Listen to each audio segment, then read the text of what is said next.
Maglagay na ako ng mantika sa kawali, painitin at igisa ko muna yung sibuyas.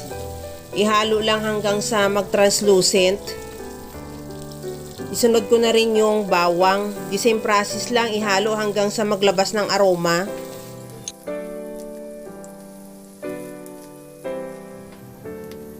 Ilagay ko na rin yung kamatis. Ihalo hanggang sa maluto yung kamatis, hanggang sa lumabas na rin yung kulay ng kamatis. Habang ginagawa ko yan mga kalasa, kung bago ka pa lang sa aking channel, welcome! At huwag kalimutan mag-subscribe at i-click ang bell button para sa mga notification.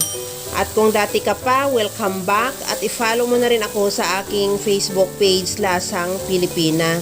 Okay na tong ating kamatis, ilagay ko na yung pork liempo.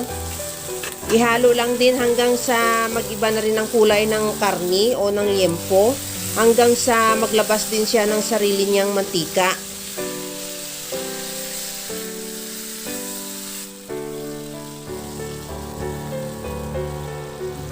Okay na tong ating pork liempo. Timplahan ko na ng paminta. Maglagay na rin ako ng patis. Ihalo lang hanggang sa mag-reduce lang din yung patis.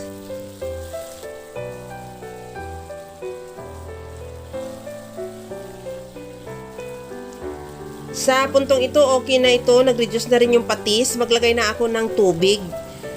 Nakadepende yung dami ng tubig sa dami ng karni. Ang importante, nakalampas lang siya o lumubog talaga yung karni natin sa tubig para talagang tamang-tama yan na makakapalambot na yung sa ating karni.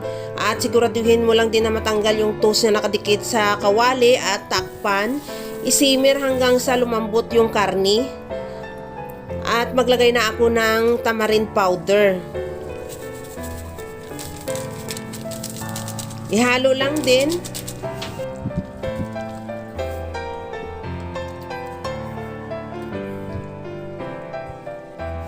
At timplahan ko na kung okay na yung ating sabaw para mamaya hindi na tayo ulit magdagdag pa ng panimpla pag malagay na natin yung ating gulay. Ilagay ko na yung labanos at okra.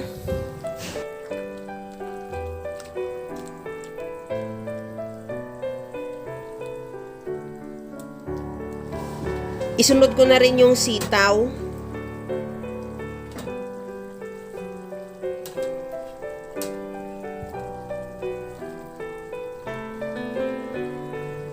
Maglagay na rin ako ng siling green.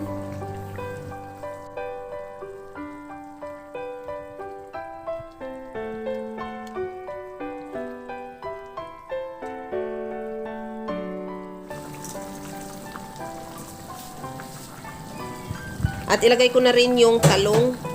Kunting halo lang at takpan ulit hanggang sa maluto lang din yung gulay.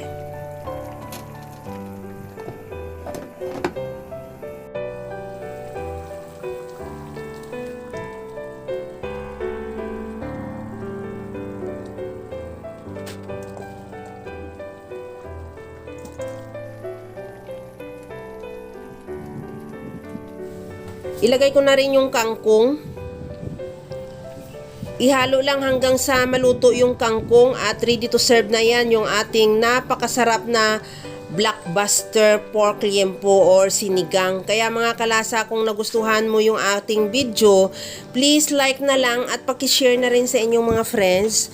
At kung bago ka pa lang sa aking channel, subscribe na at i-click mo na rin ang bell button para sa mga notification.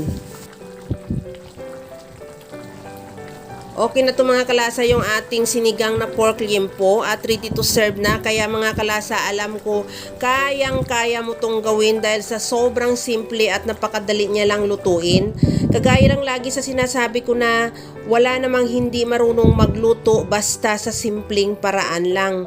Hanggang sa muli mga kalasa, thank you for watching. Bye-bye!